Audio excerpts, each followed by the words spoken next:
Planned Parenthood is targeting teen girls in a series of ads on Facebook, and one of the ads features a condom on a banana, while another declares that sex is hot and bad sex ed is not.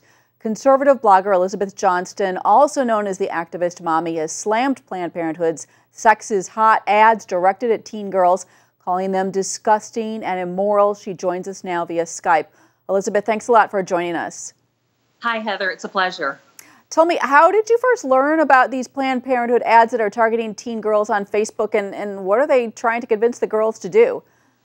Yeah, we noticed it on Twitter, Heather, and as usual, Planned Parenthood, a criminal organization, is using our funding, taxpayer dollars, to advertise sex being great, sex being hot to kids, to minors, in violation of even Facebook's rules. I thought that safe sex ed was supposed to be all about teaching kids how to not have sex, not teaching kids how to engage in sexual activity.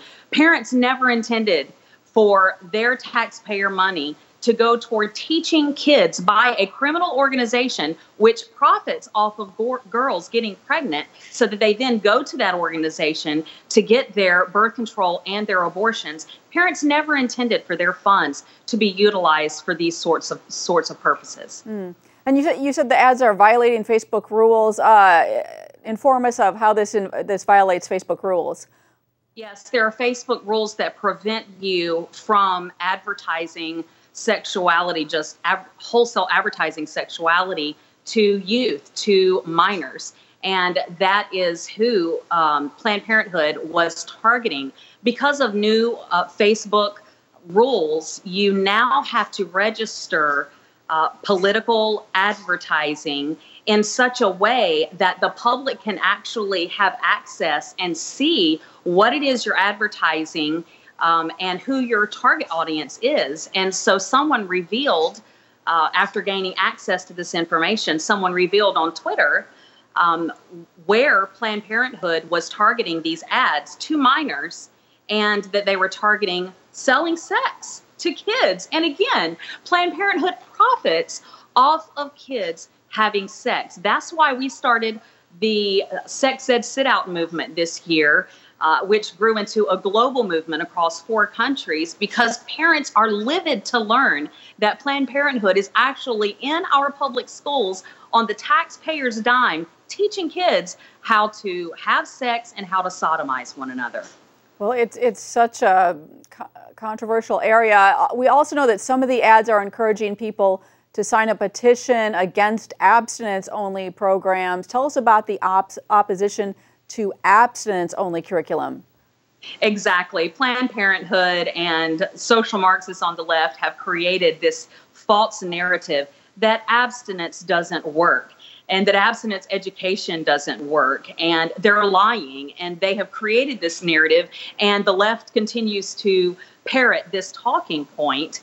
And really, a lot of this pushback that you're seeing from Planned Parenthood is a result of our effective Sex Ed Sit Out campaign that we launched this year, really exposing what Planned Parenthood is doing inside public schools. And because we are being so effective and causing public schools to lose money because the parents are protesting and pulling their kids out of sex ed class, which causes the schools to lose funding for that child that day. Because of that, now you see Planned Parenthood pushing back hard, trying to convince the public that abstinence education doesn't work, when the studies actually show that it does. That opting out is a leverage mechanism that parents and students do have. Back to Facebook, do you know if they are removing the ads? Have you been in touch with them? I have not heard that they are removing the ads. They should. And Planned Parenthood, should not be allowed to target children for sexuality. And when I tried to simply boost and advertise posts from Sex Ed Sit Out, the campaign that we were doing, I wasn't allowed to even boost those. Not because I was advertising sex to kids, but because I was advertising protesting pornographic sex ed to kids in public schools. So the hypocrisy and the the total inability to be fair to people on opposing sides is really glaring and obvious with Facebook. Well, and a lot of ramifications for all this. Elizabeth Johnston, thanks so much for your insights. God bless. Thanks for having me.